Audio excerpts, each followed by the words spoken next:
You're listening to Talking to Teens, where we speak with leading experts from a variety of disciplines about the art and science of parenting teenagers. I'm your host, Andy Earle.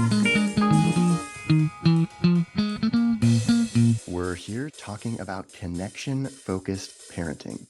One thing that always amazes me about teenagers is just how quickly things can go downhill. It can seem like everything's great, you're connected, you're in tune with your kid, and then all of a sudden things start spiraling out of control really quickly. We're going to talk about the science behind what caused that today and look at some psychologically backed strategies parents can apply to kids of all age, but especially teenagers, to bring things back into a state of calm and connection. Our guest today is Eli Harwood. She is a writer and therapist, and she runs a community online at Attachment Nerd. And she's the author of the new book, Raising Securely Attached Kids. Eli, we are so excited to have you on the show today. Thank you so much for being here. Thank you so much for having me. I'm excited to be here. You have a whole community and this book that you wrote, Raising Securely Attached Kids. Where did this journey start for you in being so interested in parenting, interested in attachment? Okay, it started when I was born because I am one of the lucky 50% of people estimated who was not born into a secure home. I grew up with some rough family dynamics, and that led me to having some issues. And in that process, went to therapy. And it was in my therapy process that I was able to really start to recognize, like, oh, there's some stuff here that makes sense with attachment. And the more I learned about attachment, the more I healed. I became a therapist, and then I worked with clients for a really long time. And then 15 years into my clinical career, I was like, I really want people to know how to prevent some of this stuff. I love helping people process it, but there are ways to prevent some of the pain that comes from insecure dynamics between parents and kids. The teen years are one of those points of tension that a lot of parents don't know how to engage securely because it's messy, complex, and emotional. I started running my mouth on the internet and writing books, just trying to get the science from out of the hands of the people who are so smart and know how to make the science and into the hands of the rest of us who really need the science. Talking about adolescence, you write in the book that the teenage years are interesting in terms of attachment because this is the part of their lives that they begin to transfer some of their attachment needs to their peers. What do you mean by that, and how does that look? Attachment is the instinct in all of us to form close relationships. We tend to have cooperative relationships with different people. I tend to cooperate with the person checking out my items at Target. I give them the money, they give me the overpriced socks I couldn't say no to, and we go on our way. But it's not the same as an attachment relationship. The attachment relationships are the relationships we go to for emotional support, for regulation, for identity and belonging. There are people, right? Our parents, our children, our sweethearts, our besties. In childhood, children are instinctively drawn to their parents for their attachment needs. We're their primary attachment figures because our species needs to continue and eventually we have to make more humans. We begin to form deeper bonds with our peers so that we make our own families and communities and evolve past our families of origin. Adolescence is the time at which kids begin this process. There's an ongoing journey, and every kid is different. Some kids bloom late, some kids don't transfer their attachment till they're 20 or 25. But for the most part, the average kid in their teens is more invested in their peer relationships than they had been previously. So they might go through a breakup and want to call their friend instead of wanting to tell us about it. Ugh, rude. So rude. Painful. I'm the star of your show. But they're But doing you, that because they have to practice. They have to learn how to do this closeness thing. They know how to do closeness with us. They have to learn how to do closeness with other people. And that is tricky because we're going to have our own feelings about that. It's the beginning of the end of a very meaningful part of our lives where we were their person. This makes me think about what it looks like for them to be successful in that transition, in that Yeah. transference of the attachment from the parent or the primary caregiver to peers. It strikes me that they're a different relationship because with the parent, you're being the soothing and open rock for the child to help them soothe themselves. And you're not really unloading your emotions and asking them to support Hopefully. you. But in their peer relationships, hopefully they're more bidirectional. So they're going to learn Mhm. this skill set of being able to not only use a peer to Mhm. help them soothe themselves, but also to adopt that role where they are going to be the one who helps their friend through something. Yes. So it's really messy and complicated and nuanced, and they have hormones going through their bodies at insane rates, and their brain is myelinating. There's all these things happening that actually makes this really messy. And so, as caregivers, we have to be extra sturdy in ourselves and in the long term trajectory with our children. Because while our children will eventually transfer their primary attachment needs to friends and peers and romantic partners, all that stuff, we still remain an attachment figure in their life. They don't stop wanting us and their support. We have research that shows securely attached teens will still seek out mostly the mom, but mom or dad in a situation that is high distress, like in a car accident. They still want their mom there, not their best friend or their boyfriend. So you're still playing that role. It's just that they aren't needing you as frequently or in as many scenarios because now their peers are able to be some of that for them and they're trying to figure out how to do that. So we have to be pretty sturdy, not take it personally and not just go, well, okay, I guess you're done with me. That's it. If you're not gonna tell me about that, then you don't get to tell me about anything. We have to be able to go, "Okay, it sounds like you really want Sarah to talk to you about that." And we go to our peers and our partners and go, "I can't believe they want Sarah," and we let it out and we work through it, but we don't do that with them. We don't punish them, or we But try not to also, do these it things. strikes me that maybe we also coach them on how they can be a good friend to Sarah. Maybe that's what Sarah needs right now is some of that stuff we do together where we talk through Oh, your feelings and we talk about what they're mhm. called or what you might be feeling and why and what else might be causing it. If you handle this maturely, your teens will let you be a consultant. They won't follow all the advice that you give them, but they will let you consult. If you respond immaturely, you will lose your position at the table. And now they're not being influenced by you in any way, shape, or form. That's not what we hope for. We hope to be able to continue to be a voice of guidance, but also of support. You got this. I believe in you. You can handle this.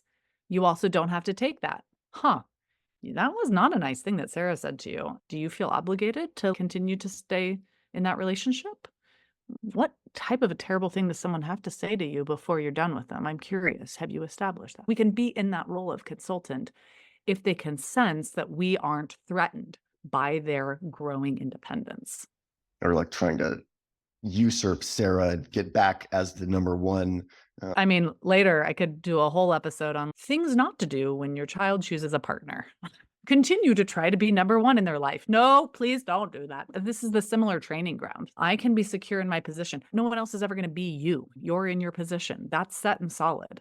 But your child is going to continue to grow out and have more relationships and hopefully flourish in the world outside of your arms because of the love you've given them, because of the security that you've given them, and that you can trust that as they venture deeper in the world, they're taking you inside their hearts and minds, even if they're cultivating more dynamic relationships in their life.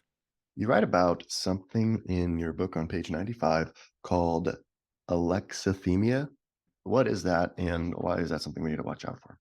Alexithymia is the absence of an adequate amount of words to describe emotions. If someone has alexithymia, they probably have a very small amount of words, something like sad, mad, glad, maybe scared. Very few words to describe their inner world.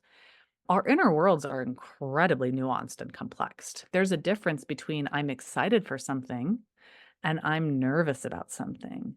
There's a difference between I'm nervous about something and I'm freaking terrified. Or I'm feeling sheepish and I'm mortified. We need lots of words to describe all of the complex things that we feel as human beings. And the more words we have to represent our inner states, the more likely we are going to be proficient at sharing our inner states with other people, which means that we will have more productive relationships. So when you have alexithymia, it's usually because you grew up in a home where your caregivers were like, we don't talk about feelings. So you have a feeling, stuff it down, eat something, do something else, get a blanket, but we're not going to feel the thing. And we're certainly not going to give it a name because that will make it bigger, which isn't actually totally wrong. When we acknowledge our feelings, there's an increase in an expression of our feelings. So by saying I'm sad, we'll often go, I'm really sad. Then the tears will start coming out, or I'm feeling really disappointed. But what ends up happening is the emotion recedes because it's gotten out. It's been given in relationship to others, it's been expressed, it's been physically let out. So we want our children to have, and our teens, a wide array of words to describe their inner worlds because it helps them to get their feelings out and connect well with others. Wow, that sounds like a lot of adults I know. How do we correct that? Or maybe we're parents listening and recognize some of those traits in ourselves. What do we do about that? Get curious about your inner states and pay more attention to what's happening inside your nervous system as you go throughout your day. What am I feeling right now? Do I have a word to describe this? If you start with a general word like I'm mad, you can tell, oh, I have about as many words as a toddler would have about this body state. Find safe people in your world to begin to talk about it. Hey, can I talk about being mad? And look, literally, just get on Google. Synonyms for mad. There's a lot of them, and then you might be like, "Oh," and then you might read a definition of one, and then which one's worse than the other, and just start to educate yourself and be curious about your inner state. The more competence you have about your own emotional world, the more likely you're going to accurately pick up on your child's emotions as well. If you've been taught, "Don't feel," like Elsa, "Don't feel. Shut it down." You're not gonna be able to pick up on the feelings, but if you start to say to yourself, "It's okay, I can feel, I can notice my feelings, and I can talk about it." You probably want a therapist for this process. Then you can get to a place where, when your child has a nuanced body reaction and body state, your body will pick up on that and have a connection. They're feeling a cocktail of envy and jealousy, which aren't the same thing, by the way. Envy is about someone having something that you want, and jealousy is usually more relational. It's about someone having a connection with someone that you want. Oh, what's a really great resource is Atlas of the Heart. Brené Brown wrote a book called Atlas of the Heart, and it's basically just defining all of the emotions. So go do that. Buy a book. I think that our reaction is, oh, they're acting out, they're being difficult. Mhm, And we mhm. miss those cues to lean into the emotion and Yes. to help them through that process. Behavior is communication, and behavior is secondary to emotional state. So if a child is acting badly, we know with certainty that a child is feeling badly. We don't know what the bad feeling is. It might be about belonging, it might be about insecurity in their performance, it might be about past trauma. We have no idea what it is until we begin to get curious with them. But we know a kid acting badly is a kid feeling badly. And that if we only address the behavior and we try to control the behavior, we're going to continue to erode trust in the relationship. So we're going to have to figure out what's going on. One of my favorite things to say to a teen who's making bad choices, whether that's my client or it's a sibling, I have a big gap between me and my siblings in my life. So I was like a bonus parent when they were growing up. Something like, hey, I can tell something's wrong. I don't know what it is, but I know this is not how you like to act. So something's not going well. What is it? When you hold on to someone's dignity, it's amazing what falls out of that bag. All of a sudden they tell you this happened and that happened. I can't tell you the amount of kids who are holding on to painful, shameful stories of trauma because they just don't want to disrupt everyone's lives because they're really good-hearted kids. And they think that the best thing to do is to keep it quiet. And so instead, they're grouchy and they're off and they're shut down and they're awkward. And it's not because they're behaving badly, it's because they're coping with something that's too big for a teenager to hold by themselves. And so you get them talking by addressing their dignity, and all of a sudden, what's happening makes sense. If we have kids who are acting out in various ways, doesn't that just mean we haven't punished them properly or found the right combination of rewards and a star chart that gets them to behave in Mm, a better way and we're failing mhm. as a parent? I want someone to bring out the dictionary definition of sarcasm because it was just so good. I almost thought you meant that. Almost. No. So if a kid is having a hard time and we punish them, we're adding hard times to their hard time. It's not good math. Sometimes we have to set boundaries, and there's a big difference between setting a boundary and punishing a child. So let's say our child has been given the keys to a vehicle and a license in which to drive it. And let's also say that we've discovered some illicit drug in said glove box of said car. And we've been clear that one of our parenting boundaries around cars is that we don't drive cars while there are drugs or alcohol in our bodies. Okay. And so now we find drugs in the glove box. Okay. Our kid is in a position where they're not making a great choice. Something is not firing right. We can just conclude that, right? And whether Jenny from down the block, whether they're Jenny's drugs or they're our kids' drugs, it doesn't matter. Drugs made it into the glove box of the car. And that's not safe and not good. And so they do need a boundary. But the difference is, why am I setting this boundary? And a punishment. Why am I setting a punishment? I really need to update my vernacular. The smoke, they say they smoke. The Mary Jane, the marijuana. I found it in the glove box. That's a violation of the safe driving rules. Unfortunately, what that means is that we're going to need to drug test you for the next 2 weeks. And if you pass your drug tests for the next 2 weeks, then you can regain access to the car. Or in order to keep you safe, we're going to need to take a 6-month break. Hopefully, you've thought of this ahead of time. Okay. But that sounds very different than, I cannot believe you did this. I'm taking the keys to the car. You're not driving the car for 2 weeks. It could be the exact same limit and boundary, but the first one is, I'm going to keep you safe.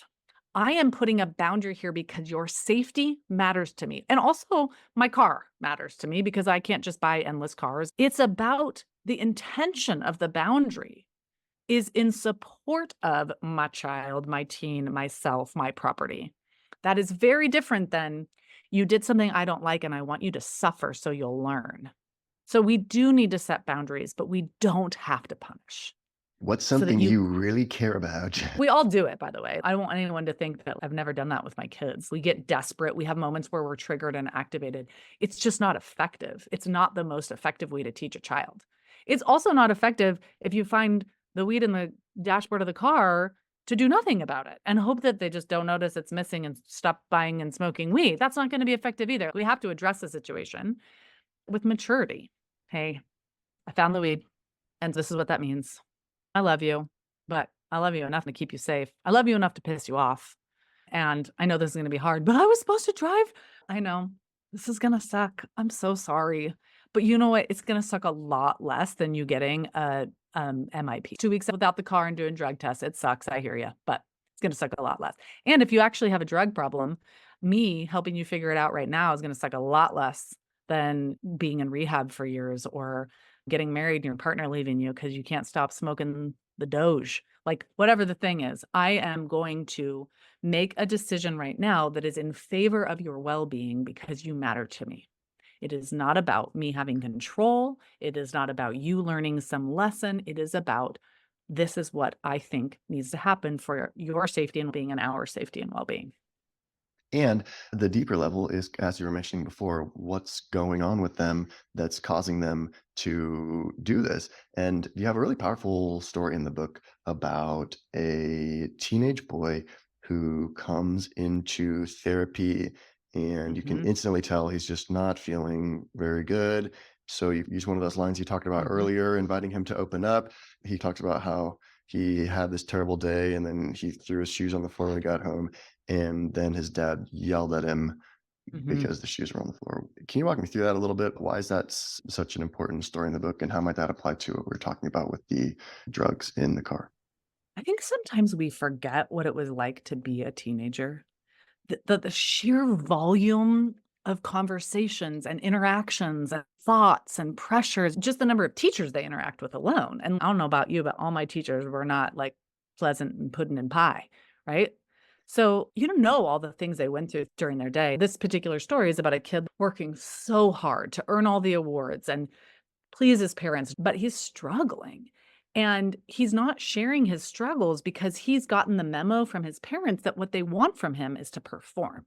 And the dad comes in and he hasn't performed because his shoes are in the middle of the floor instead of in the shoe spot. But he misses the point. He comes upstairs and he's like, "Why are your shoes in the middle of the room? Like, I was going to buy you these Air Jordans and now I'm not going to. He's trying to motivate his child to make good choices, but he's missing the whole point. His kid's like laying in bed depressed and he's not, wait a minute. Why is my teenager in bed at 5 p.m.? What's going on? We can get so lost in trying to create the behavior we think our kids should have that we miss their story, their life, their heart. We've got to always come back to, how are you, kid? What's going on? Creating that open dynamic and dialogue between us and them that they can rely on, so that instead of coming upstairs and going, "Why aren't your shoes there?" We go, "Hey, how are you? We're checking in." And then let's say they're like playing video games and they're disconnected. We also don't want to jump to conclusions like, "Why haven't you done your homework? Why aren't you video games?" We want to go, "Hey, can we put a pause real quick on Fortnite? Can I check in with you about something? I'm just wondering if you're okay. Like, usually you're so good about making sure stuff isn't in the middle of the room or like your backpack was everywhere. Like you're up here in the video. What's going on? Nothing. I'm just overwhelmed." That didn't register as fine in my barometer. Are you stressed out? Yeah. Okay. Is there anything that I can be doing right now to support you? I'm going to give you like 10 more minutes on Fortnite and then I'm going to come back in and we're going to check in about what's really going on. I'm going to help you figure out what's stressing you out. What matters more to me than your behavior is your well-being. When we focus on the well-being of a child or a teen, their behavior improves. Like, you want someone to learn how to cope, you have to help them learn how to regulate. And we regulate by feeling like other people care about what's going on with us. It's so easy to miss that opportunity, I think. And I think back to my teenage years and just how often I felt unseen or misunderstood. What you're talking about here is more an interest in how I was doing on things and not so much interest that felt authentic and like how I'm really doing and like an openness to want to really talk about that and discuss that. And so I think that's so important. Amen. We all needed that. But what a powerful note to end on. Eli Harwood, thank you so much for coming on the show today. The book is Raising Securely Attached Kids Using Connection Focused Parenting to Create Confidence, Empathy, and Resilience. Can you talk about where people can go to find out more about you, what you're doing, and stay connected with you? I regularly run my mouth on the internet at Attachment Nerd. You can find me on Instagram, Facebook, TikTok. I do lots of reels and posts, helping all of us come back to that central place of being relationship focused, doing the things we can and letting go of the things we can't. On my website, attachmentnerd.com, there are options for support through coaching and education. You can find my books wherever you buy books. Specifically on my site, there are lists to all of the international and local links. Wow. I highly encourage people to go and check it out. And I'm so grateful to you for coming on the show and spending some time with us today. It's been enlightening and really real. I'm glad to be here. Thank you for having me. We're here today with Eli Harwood talking about how to reconnect with your teenager when things are going off track. And we're not done yet. Here's a look at what's coming up in the second half of the show. We are creatures that are relationally regulated. That's why no human being does well in solitary confinement, because we're relationally oriented. The more empathy we give to a child, the more empathetic they will be. We, as a species, are honest, fully honest, authentically honest with the people we most trust to handle our honesty with maturity and acceptance. The more you punish lying, the less honesty you're going to get. Be curious. What has made it hard for there to be honesty here? Our teens need us to stay in a regulated mind state while they go through their emotional roller coaster of all these big changes. Our teens smell bullshit from a mile away. That's the other thing. You used to be able to come up with a side story for your shit with your kids when they were younger, but they're smart. They know something is weird here. Want to hear the full interview? Sign up for a subscription today. It's completely affordable, and your membership supports the work we do here at Talking to Teens. You can now sign up directly on Apple Podcasts. Thanks for listening, and we'll see you next time.